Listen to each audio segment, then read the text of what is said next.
नमस्कार विद्यार्थी मित्रांनो, प्रशिक मॅथ अकॅडमी या माझ्या यूट्यूब चॅनलवर तुमचे अगदी मनापासून स्वागत करतो. तर 2026 हे वर्ष सरळ सेवाचं वर्ष असं सगळेजण म्हणत आहेत. त्यात काही दुमत नाही. ओके. सो यावर्षी भरपूर सरळ सेवा येणार आहेत. ठीक आहे. तर अलीकडेच नोटिफिकेशननुसार नगर परिषद गट क आणि गट ड ही एक्झाम लवकरच होईल. त्यानंतर यावर्षी तलाठी भरती, त्याच्यानंतर भरपूर सरळ सेवा यावर्षी होणार आहेत. तर त्या अनुषंगाने सरळ सेवेमध्ये जर टीसीएसने जर एक्झाम घेतली तर त्यांचा जो करंट विचारण्याचा म्हणजे चालू घडामोडीचे जे प्रश्न असतात ते खूप रिसेंटली प्रश्न विचारतात. ठीक आहे. तर त्यांची जी लेवल असते ही सेंटर लेवलचे जास्त प्रश्न असतात. त्याच्यामुळे आपलं स्टेटमध्ये कव्हर होत नाही. तर त्या अनुषंगाने तशाच प्रकारचे प्रश्न जी टीसीएस, आयबीपीएस एक्झाम आणि अलीकडे काय जे आपली कंबाईनची एक्झाम आहे त्या एक्झाम मध्ये सुद्धा अशा प्रकारचे जे सेंट्रल लेवलचे प्रश्न आहेत ते आपल्याला दिसत आहेत. ओके. तर त्या अनुषंगाने आपण दर 5-5 दिवसाचे जे महत्त्वाचे प्रश्न आहेत, आता 1 जानेवारी 2026 पासून जे काही महत्त्वाचे चालू घडामोडीचे प्रश्न आहेत त्याची मी एक लेक्चर सिरीज सुरू केलेली आहे. तर हा आज पहिला दिवस. सो 1 जानेवारी पासून तर 5 जानेवारी पर्यंतचे प्रश्नाचा संच इथे समाविष्ट आहे. ओके. सो क्विज स्वरूपात हे सर्व प्रश्न असतील. ओके. याची पीडीएफ तुम्हाला टेलिग्राम चॅनल वरती मिळून जाईल. ओके. सो पहिलाच प्रश्न आहे की ग्लोबल फॅमिली डे दरवर्षी कोणत्या दिवशी साजरा केला जातो? तर कधी 1 जानेवारीला दरवर्षी ग्लोबल फॅमिली डे हा साजरा केला जातो. ठीक आहे. तर तुम्ही आता रिसेंटली जर एक्झाम बघितली असाल तर प्रत्येक एक्झाम मध्ये एखादा दिवस कोणत्या दिवशी साजरा केला जातो त्याच्यावर जास्त प्रमाणात प्रश्न विचारले जातात. तर त्याच्यामुळे महत्त्वाचे दिवसे जे काही आहे ते पाठ करणे आवश्यक आहे. ओके. त्याच्यानंतर नेक्स्ट क्वेश्चन. 2025च्या जागतिक ब्लिट्स बुद्धिबळ स्पर्धेत म्हणजे फाईट वर्ल्ड ब्लिट्स पुरुष गटात कोणी विजेतेपद पटकावले? तर याचं उत्तर आहे मॅग्नस कार्लसन. कोण? मॅग्नस कार्लसन यांनी 2025च्या जागतिक ब्लिट्स बुद्धिबळ स्पर्धेत पुरुष गटात विजेतेपद पटकावलेले आहे. त्यानंतर नेक्स्ट क्वेश्चन. बिबिसारा असा बायवा जिने जागतिक ब्लिट्स स्पर्धेत महिला गटाचे विजेतेपद पटकावले त्या कोणत्या देशाच्या आहेत? तर त्या कझाकस्तानच्या आहेत. ओके. आणि ते कोण? मॅग्नस कार्लन पुरुष गटामध्ये. आणि फिमेल गटामध्ये कोण? तर बिबिसारा असोबायेवा या कुठल्या तर कझाकस्तानच्या आहेत. त्यानंतर नेक्स्ट क्वेश्चन. 2017 नंतर रॅपिड आणि ब्लिट्स या दोन्ही स्पर्धांमध्ये पोडियम फिनिश करणारा पहिला भारतीय खेळाडू कोण ठरला? तर कोण ठरलाय? अर्जुन इरिगेसी. कोण? अर्जुन इरिगेसी हा 2017 नंतर रॅपिड आणि ब्लिट्स या दोन्ही स्पर्धांमध्ये पोडियम फिनिश करणारा पहिला भारतीय खेळाडू ठरलेला आहे. हा खूप सोपी प्रश्न. तर गोवा सरकार कोणत्या नदीच्या नावावरून राज्याला कुशावती हा नवीन जिल्हा देणार आहे? तर कोणती नदी आहे? तर ते कुशावती नदीच्या नावावरून कुशावती असा हा जिल्हा तयार होत आहे. कुठं? गोवामध्ये.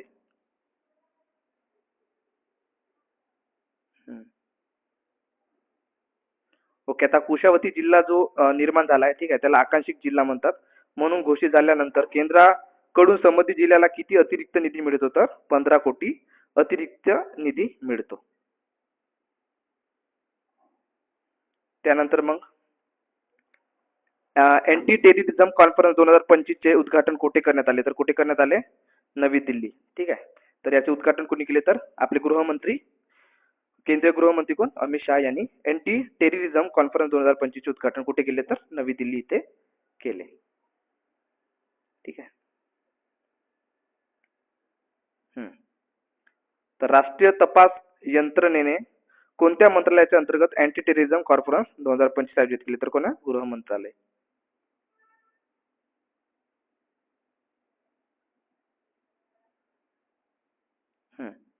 त्यानंतर काम्या कार्तिकन ही दक्षिण ध्रुवावर पोहोचणारी किती भारतीय महिला ठरली? तर किती भारतीय महिला ठरली आहे? तर ही पहिलीच भारतीय महिला ठरली आहे जी काय दक्षिण ध्रुवावर पोहोचणारी पहिली भारतीय महिला ठरलेली आहे. ठीक आहे. साऊथ पोलवर पोहोचणारी पहिली भारतीय महिला कोण? तर काम्या कार्तिकन. ही कुठली आहे? तर मुंबईची 16 वर्षीय मुलगी आहे. तर कोण? एक्सप्लोअर्स ग्रँड स्लॅम पूर्ण करणारी जगातील सर्वात तरुण व्यक्ती कोण ठरली आहे? तर ही काम्या कार्तिकन ठरलेली आहे. हम्म.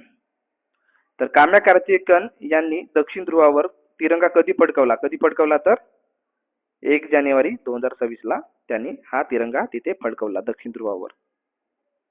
सॉरी किती सॉरी 1 जानेवारी नाही तर 30 डिसेंबरला. 30 डिसेंबर 2025 ला काय काम्या कार्तिकेयन यांनी दक्षिण ध्रुवावर तिरंगा फडकवला.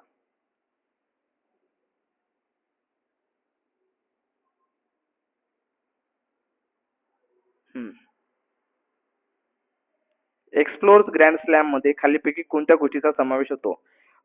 केवळ 7 खंडातील सर्वोच्च शिखर सर करणे, केवळ उत्तर आणि दक्षिण ध्रुवावर पोहोचणे, 7 खंडातील सर्वोच्च शिखर सर करणे आणि दोन्ही ध्रुवावर स्काईंग करणे. जे सर्वात जास्त एक्सप्लेन करणारे हे हमेशा उत्तर असते. ठीक आहे, तर याचा आन्सर काय आहे तर ऑप्शन क्रमांक 3 हे उत्तर आहे. ठीक आहे, 7 खंडातील सर्वोच्च शिखर सर करणे आणि दोन्ही ध्रुवावर स्काईंग करणे.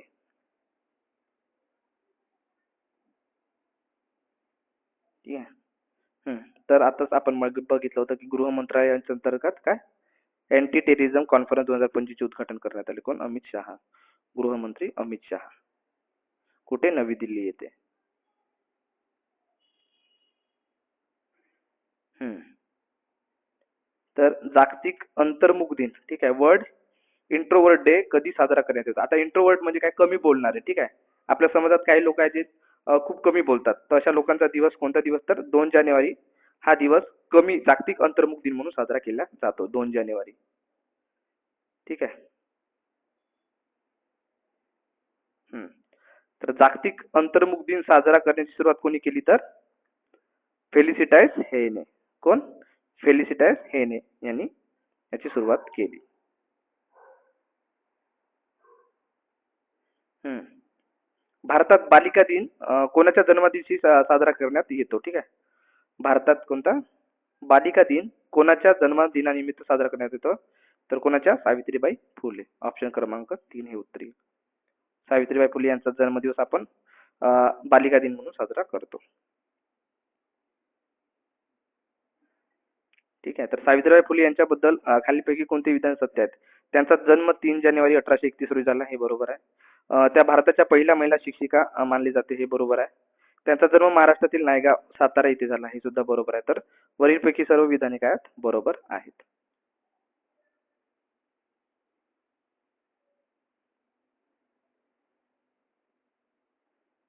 त्यानंतर मग भारतीय महिला हॉकी संघाच्या मुख्य प्रशिक्षकपदी कोणाची पुनर्नियुक्ती करण्यात आली? तर कोणाची पुनर्नियुक्ती करण्यात आली तर स्युअर्ट मारिने. कोणाची नियुक्ती करण्यात आली तर स्युअर्ट मारिने यांची भारतीय महिला हॉकी संघाच्या मुख्य प्रशिक्षकपदी नियुक्ती करण्यात आलेली आहे. त्यानंतर मग भारतीय पुरुष हॉकी संघाचे सध्याचे मुख्य प्रशिक्षक कोण आहेत? तर कोण आहेत? Craig Fulton. क्रेग फुलटन हे काय तर भारतीय पुरुष हॉकी संघाचे सध्याचे मुख्य प्रशिक्षक आहेत.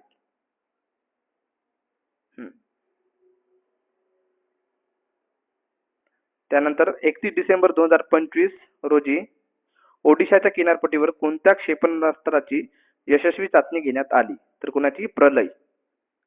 प्रलय या क्षेपणास्त्राची यशस्वी चाचणी घेण्यात आली. याचं उत्तर काय तर प्रलय.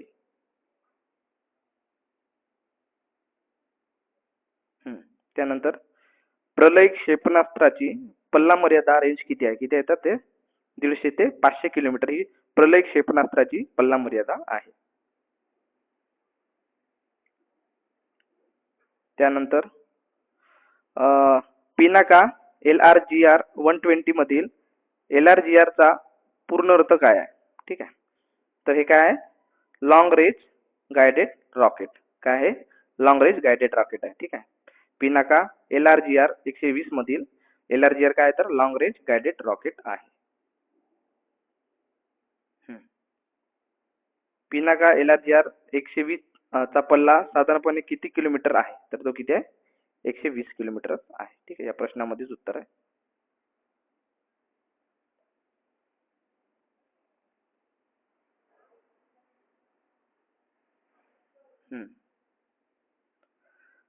खालीलपैकी कोणत्या DRDO प्रयोगशाळेत पिनाका LRGR 120 विकसित करण्यात सहभाग नव्हता? तर कोणाचा नव्हता? ARDI पुणेचा होता. त्याच्यानंतर HEMR पुणेचा पण होता, RCI हैदराबादचा होता. तर याच्यामध्ये इस्रो बेंगळुरूचा समावेश नव्हता. त्याच्यामुळे ऑप्शन क्रमांक डी हे चुकीचं आहे. हम्म. त्यानंतर हा खूप महत्वाचा प्रश्न. YJ-20 हे हायपरसोनिक क्षेपणास्त्र कोणत्या देशाचे आहे? तर कोणत्या देशाचे आहे? तर चीनचे आहे. ठीक आहे. YJ-20 हे हायपरसोनिक क्षेपणास्त्र कोणत्या देशाचे आहे? तर चीनचे आहे. भारतीय वायुसेनेचे नवीन उपप्रमुख म्हणून कोणाची नियुक्ती करण्यात आलेली आहे? ओके, ठीक आहे. भारतीय वायुसेनेचे नवीन उपप्रमुख म्हणून कोणाची नियुक्ती करण्यात आली आहे? तर एअर मार्शल नागेश कपूर यांची नियुक्ती करण्यात आलेली आहे. ओके. त्याच्यानंतर नेक्स्ट क्वेश्चन. हा इम्पॉर्टंट नाही तेवढा क्वेश्चन.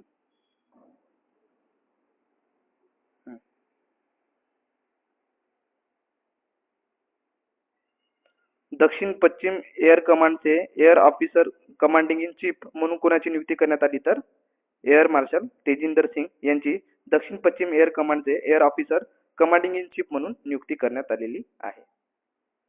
ओके.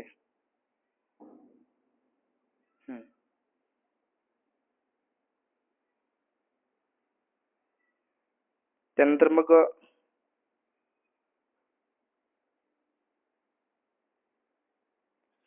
गिनीमधील अध्यक्षीय निवडणुकीत 86.7% मते मिळवून कोणाचा विजय झालाय? तर कोणाचा विजय झालाय? तर मामाडी डोंबोया. कोणाची? मामाडी डोंबोया यांची गिनीमधील अध्यक्षीय निवडणुकीत यांचा विजय झालेला आहे. ओके.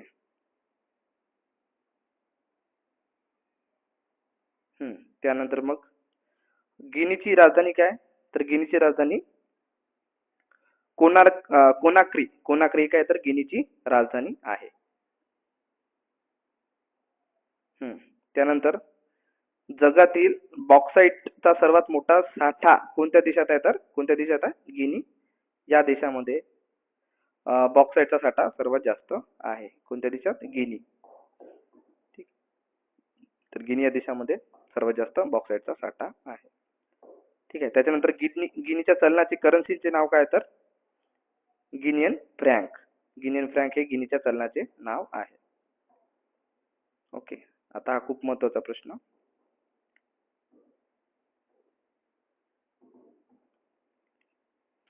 आठव्या केंद्रीय वेतन आयोगाच्या अध्यक्ष म्हणून कोणाची नियुक्ती करण्यात आलेली आहे? तर कोणाची नियुक्ती करण्यात आहे? आठव्या केंद्रीय वेतन आयोगाच्या अध्यक्षपदी न्यायमूर्ती रंजना प्रकाश देसाई. ओके.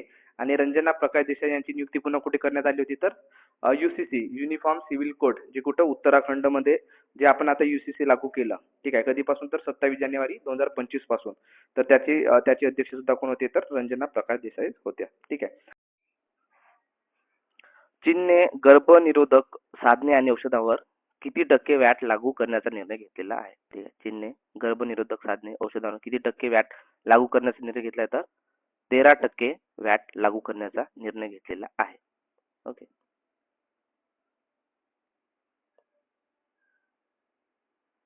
त्यानंतर मग 2025 मध्ये कोणत्या राज्यात वाघांच्या मृत्यूची सर्वाधिक नोंद म्हणजे 55 वाघ हे मृत्यू पावलेले आहे? तर कोणत्या राज्यामध्ये नोंद करण्यात आली? तर हे मध्य प्रदेश राज्यामध्ये नोंद करण्यात आले. तर मध्य प्रदेश राज्यामध्ये सर्वात जास्त वाघांचा काय झाला? मृत्यू झालेला आहे.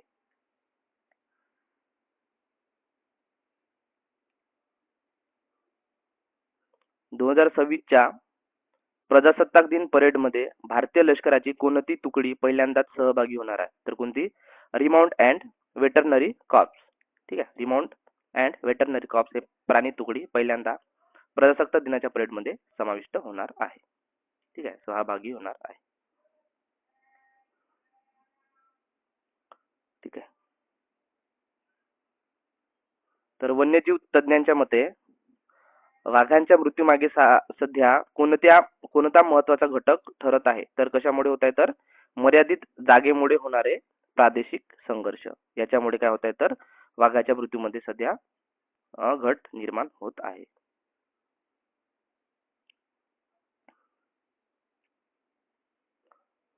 झारखंड उच्च न्यायालयाचे नवीन मुख्य न्यायाधीश म्हणून कोणाची नियुक्ती करण्यात आली आहे? तर कोणाची करण्यात आली आहे? तर न्यायमूर्ती महेश शरदचंद्र सोनक यांची झारखंड उच्च न्यायालयाचे नवीन मुख्य न्यायाधीश म्हणून नियुक्ती करण्यात आलेली आहे.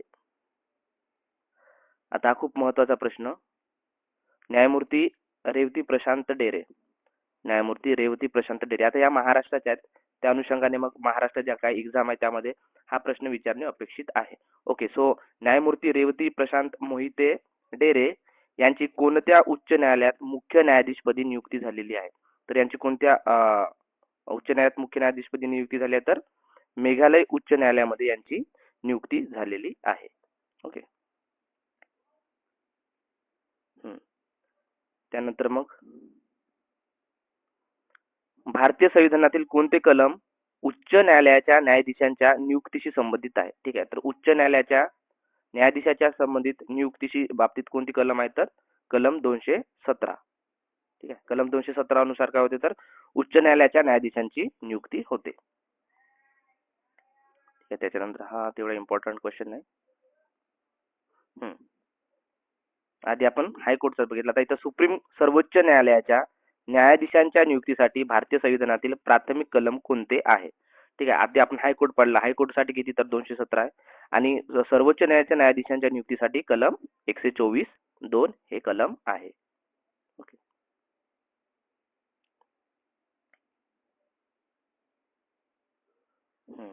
तर जानेवारी महिन्यामध्ये हा खूप चर्चेचा मुद्दा होता. तर जानेवारी 2026 मध्ये कोणत्या देशाने व्हेनेझुएलावर लष्करी हल्ला करून राष्ट्राध्यक्ष निकोलस मदुरो यांना ताब्यात घेतल्याचा दावा केलेला आहे? तर कोण? अमेरिका. ठीक आहे, तर अमेरिका आणि व्हेनेझुएला यांच्यामध्ये लष्करी काय हल्ला म्हणजे सध्या वाद सुरू होता. ठीक आहे.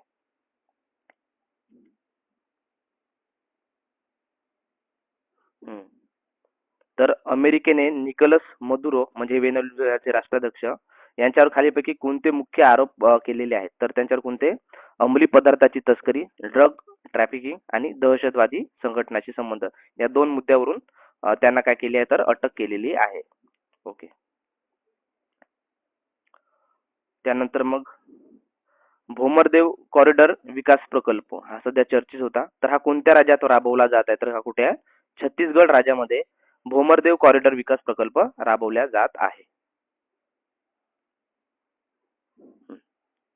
भोमरदेव मंदिर हे कोणत्या जिल्ह्यामध्ये स्थित आहे? तर हे कुठे आहे? छत्तीसगड मधील कबीरधाम या जिल्ह्यामध्ये भोमरदेव मंदिर हे स्थित आहे. त्यानंतर छत्तीसगडचे खजुराव म्हणून कोणत्या मंदिराला ओळखले जाते? तर भोमरदेव मंदिराला छत्तीसगडचे खजुराव म्हणून ओळखले जाते.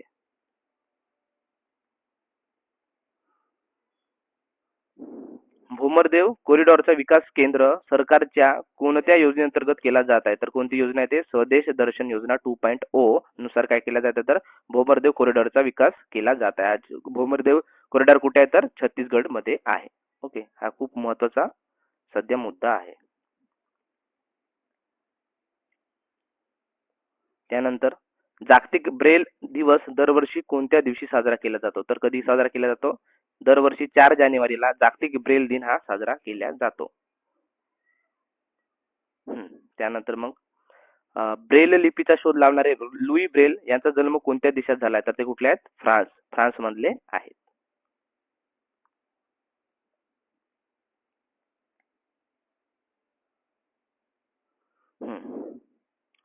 अलीकडे जम्मू काश्मीर मधील कोणत्या जिल्ह्यात 2000 वर्ष जुन्या बौद्ध स्थळाचा शोध लागलेला आहे? तर कुठे? बारामुल्ला या जिल्ह्यामध्ये जम्मू काश्मीर इथे काय लागलाय? तर जे जुने 2000 वर्ष बौद्ध स्थळ होते त्याचा शोध लागलेला आहे.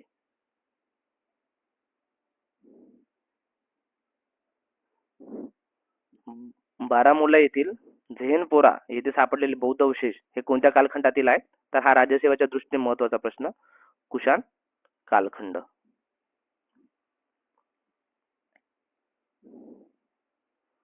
त्यानंतर मग हा खूप इम्पॉर्टंट प्रश्न. 1 जानेवारी 2026 पासून युरो हे चलन स्वीकारणारा 21वा देश कोणता? तर हा देश कोणता ठरला आहे? बल्गेरिया. बल्गेरिया या देशाने काय केलं आहे? तर युरो चलन स्वीकारलेले आहेत आणि हा 21वा देश ठरलेला आहे. ठीक आहे, तर समोर येणाऱ्या एक्झाम मध्ये हा प्रश्न अपेक्षित आहे. ठीक आहे, तर याला तुम्ही IMP करून ठेवा. ठीक आहे. हा प्रश्न लक्षातच ठेवा. याच्यावर कोणत्या ना कोणत्या एक्झाम मध्ये तुम्हाला प्रश्न दिसेल. ठीक आहे. तर 1 जानेवारी 2026 पासून युरो हे चलन स्वीकारणारा 21वा देश कोणता ठरला आहे? तर बल्गेरिया.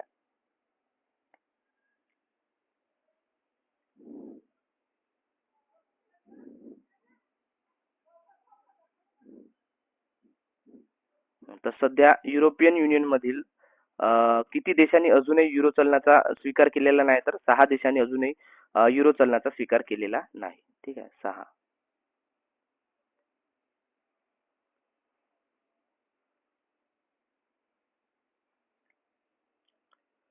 भौतिक स्वरूपात युरोची नाणी आणि नोटा चलनात केव्हापासून आल्या? तर 1 जानेवारी 2002 पासून भौतिक स्वरूपात युरोची नाणी आणि नोटा चलनात आलेल्या आहेत. ठीक, हा प्रश्न झालेला आहे. हा पण झालेला आहे. तर ते 6 देश कोणते होते ज्यांनी युरो चलनाचा अजूनही स्वीकार केला नाही? तर स्वीडन, स्वीडन, पोलंड, चेक झेक रिपब्लिक, हंगेरी, रोमानिया आणि डेन्मार्क हे देश काय आहेत ज्यांनी युरो चलन स्वीकारलेला नाही.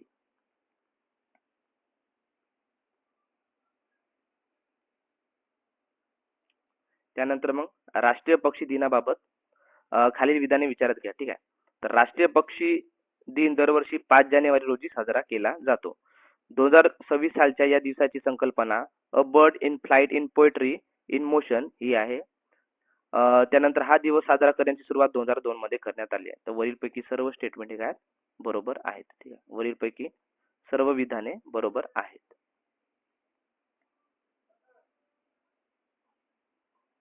हा एक महत्वाचा प्रश्न. भारतीय सैन्याने 2026 हे वर्ष कोणते वर्ष म्हणून घोषित केले आहे? तर कोणते वर्ष म्हणून घोषित केले आहे? तर नेटवर्किंग आणि डेटा केंद्रित वर्ष म्हणून भारतीय सैन्याने 2026 वर्ष हे घोषित केलेले आहे. कोणते? नेटवर्किंग आणि डेटा केंद्रित वर्ष म्हणून.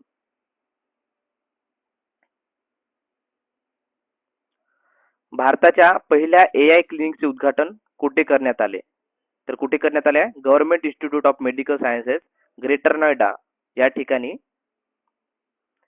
भारतातील पहिल्या AI क्लिनिकचे उद्घाटन करण्यात आले. तर हा खूप इम्पॉर्टंट प्रश्न आहे. ठीक आहे, लक्षातच ठेवा तुम्ही. भारताच्या पहिल्या AI क्लिनिकचे उद्घाटन कुठे करण्यात आले? तर ग्रेटर नोएडा येथे करण्यात आलेले आहे. ग्रेटर नोएडा कुठे आहे? तर उत्तर प्रदेश मध्ये आहे.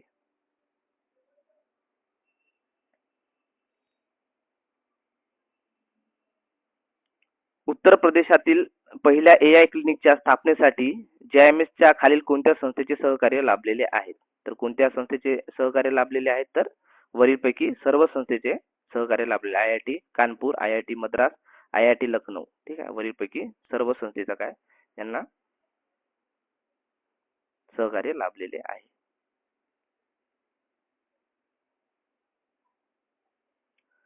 5 जानेवारी हा दिवस नॅशनल बर्थडे म्हणून का निवडला गेला?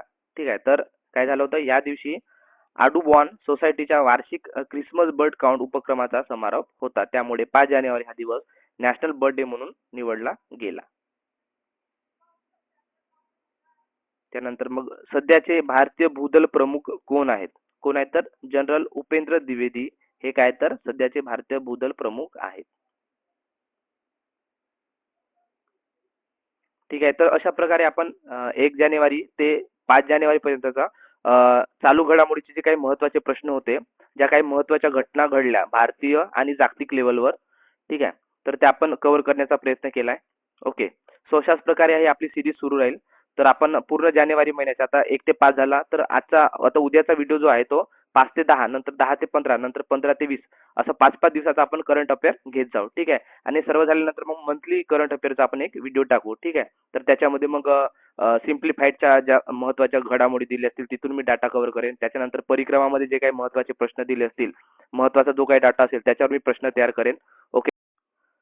दर महिन्याला दर महिन्यात चालू घडामोडी जे काही 100-200 प्रश्न होतील किंवा 300-400 प्रश्न जे काही प्रश्न होतील, तर ते प्रश्न आपण टेलिग्रामवर दर महिन्याची व्हिडिओची लिंक आपण टाकत जाऊ. ठीक आहे. त्याच्यासंबंधी तर PDF सुद्धा टेलिग्राम चॅनलला अपलोड केले जातील. तर प्रशिक मॅथ अकॅडमी या माझ्या टेलिग्राम चॅनलला तुम्ही जॉईन करून ठेवा.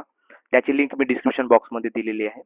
आता जॉईन करून ठेवा. समोर तुम्हाला जी काही माझी अपडेट असेल व्हिडिओची तर ती तुम्हाला सर्वात आधी पोहोचेल. ठीक आहे. तर तुम्हाला ही जर लेक्चर सिरीज आवडत असेल तर नक्कीच व्हिडिओला लाईक करा, मित्रापर्यंत शेअर करा आणि माझ्या चॅनलला जर तुम्ही नवीन असाल तर सबस्क्राईब करायला विसरू नका. धन्यवाद विद्यार्थी मित्रांनो.